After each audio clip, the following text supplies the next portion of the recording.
We dismiss history at our peril. Liberty Nation Radio with Mark Angelides.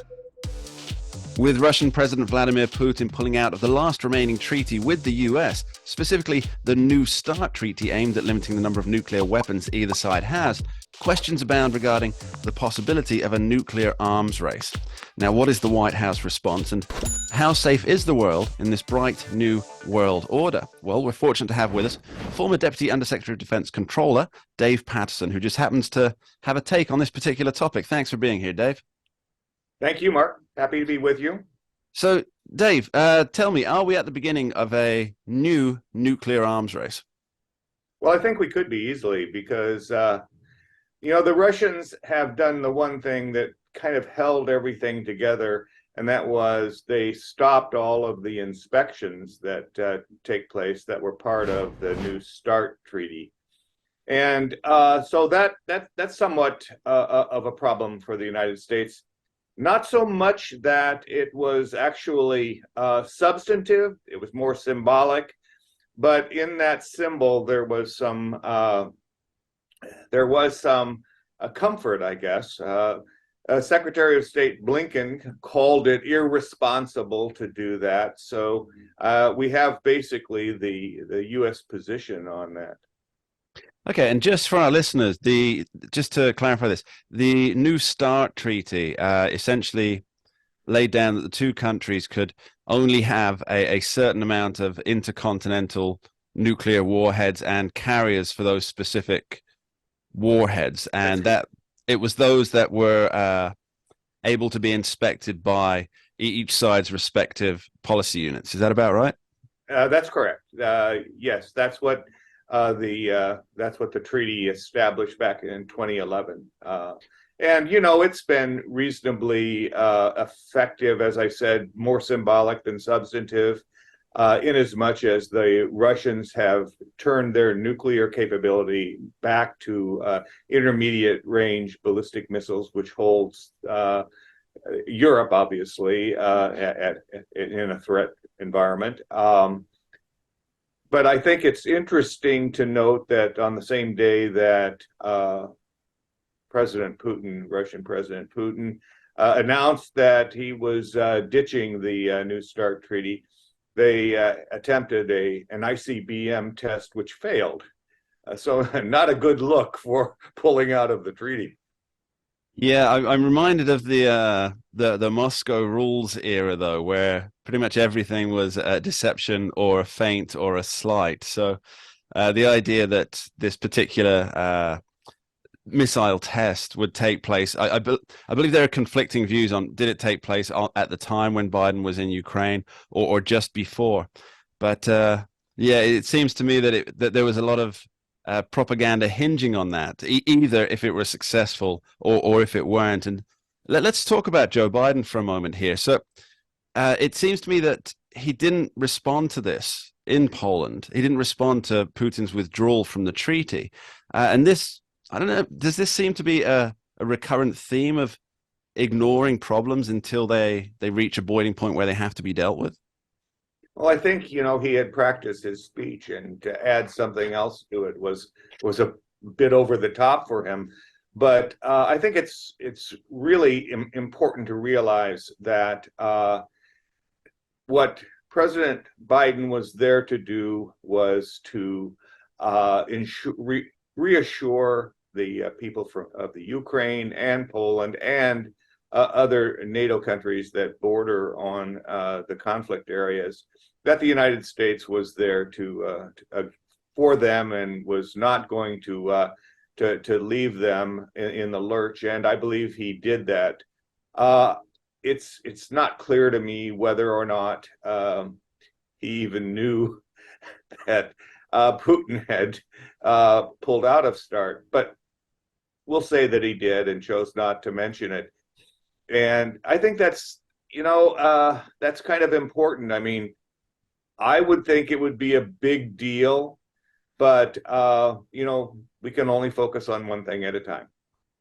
Apparently, with tens of thousands of staff at Foggy Bottom, only one crisis can be dealt with, and I'm not entirely sure which crisis they are dealing with at the moment for Foggy Bottom, but we will find out, I'm sure. Now, from a defense perspective, Dave, what should the US be doing now, and more importantly, to append to this question, would whatever actions the US take now just lead to an escalation of building, buying, creating more nuclear weapons? Well, the United States has had a fairly consistent, yet probably not adequate approach to modernizing its nuclear capability, whereas Russia has completed about 80% of its modernization of its total nuclear capacity and capability. The United States has not. In fact, it's not expected to have a full modernization of the programs that are currently ongoing until the 2030s. And so there's a problem there. And what the United States should do is say, okay, fine, we get it. You know, you've decided to ditch the treaty that kind of held everything in check. So game on.